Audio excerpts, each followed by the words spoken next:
अस्सलाम वालेकुम। मेरा नाम बिशरा बीबी है। गरीब बंदे हाँ। 4 बच्चे की जी दुकान बनाई जे ते इहदे विच दाल रोटी मार के ते कुछ सही है को थोड़ी जी वडेरी हो जावे। महंगाई इतनी है। गरीब बंदा जेह्ड़े इहदे विचों 150 बचे 100 बचे दाल रोटी भी नहीं बनती पूरी जी। थोड़ा जिन्ना समान इहदे च पै जावे अल्लाह करे ते असीं भी कोई खुशहाल हो जाइए जी। निक्के निक्के बच्चे ने दाल रोटी बन जाए।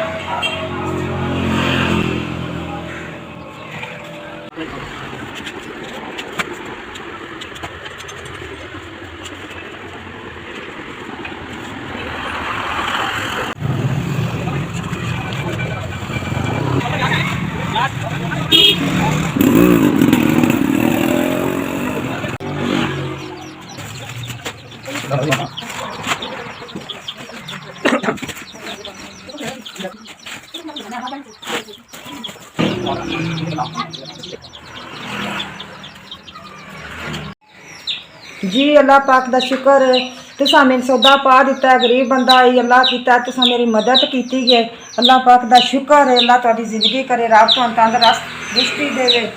तुसा वाह मेरा अल्लाह पाक खैर करे तुहाडे नाल मेरी रौनक चल गई। बड़ा बड़ा शुक्रिया बड़ी बड़ी मेहरबानी जिन्हें तुसा मैं समान लैके दिता। थोड़ी जी मेरी दुकान से अल्लाह किया तो चल पई है। मेहरबानी अल्लाह पाक तुहानू चोखा देवे तंदरुस्ती देवे रब बड़ा देवे। गरीबां देंदे अल्लाह पाक तुहानू चोखा दे।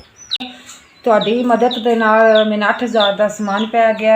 मंडी रोड तो मेरी निक्की जी दुकान है। बच्चे मेरे जेड़े न भट्ठे ते न अल्लाह पाक का शुक्र है। तुसा बड़ी बड़ी मेहरबानी बड़ी बड़ी शुक्रिया तुहाडा।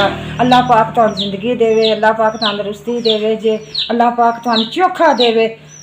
अल्लाह पाक इन्ना क चोखा देवे तुसीं गरीबां दी मदद करदे रहो।